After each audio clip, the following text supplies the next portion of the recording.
Revelation chapter 14, KJV.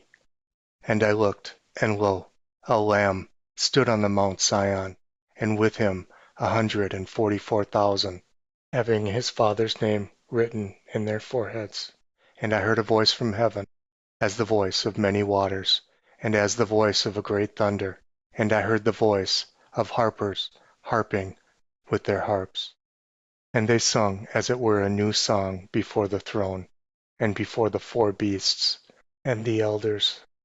And no man could learn that song, but the 144,000, which were redeemed from the earth. These are they which were not defiled with women, for they are virgins. These are they which follow the Lamb whithersoever he goeth. These were redeemed from among men, being the firstfruits unto God and to the Lamb.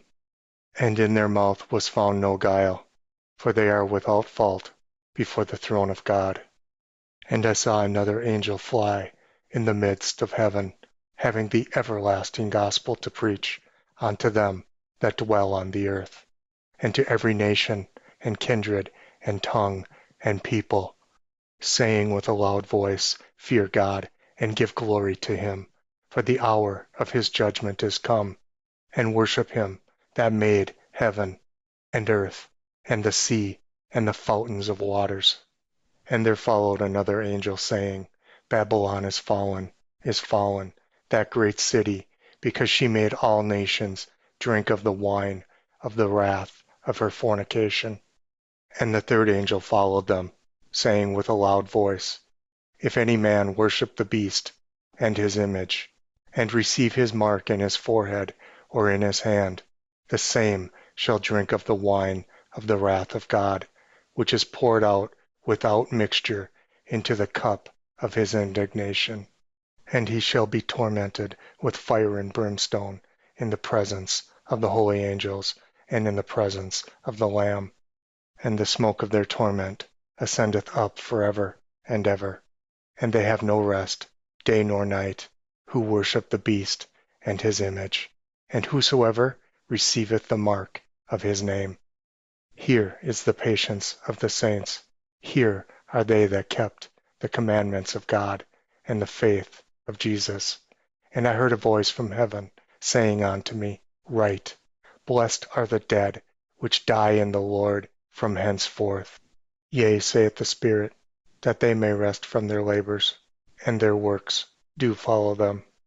And I looked, and behold, a white cloud, and upon the cloud one sat like unto the Son of Man, having on his head a golden crown, and in his hand a sharp sickle. And another angel came out of the temple, crying with a loud voice to him that sat on the cloud, Thrust in thy sickle, and reap. For the time is come for thou to reap, for the harvest of the earth is ripe. And he that sat on the cloud thrust in his sickle on the earth, and the earth was reaped. And another angel came out of the temple, which was in heaven, he also having a sharp sickle. And another angel came out from the altar, which had power over fire, and cried with a loud cry to him that had the sharp sickle, saying, Thrust in thy sharp sickle, and gather thy clusters of the vine of the earth, for her grapes are fully ripe. And the angel thrust his sickle into the earth, and gathered the vine of the earth, and cast it into the great winepress of the wrath of God. And the winepress was trodden without the city, and blood came out of the winepress, even unto the horses' bridles, by the space of 1,600 furlongs.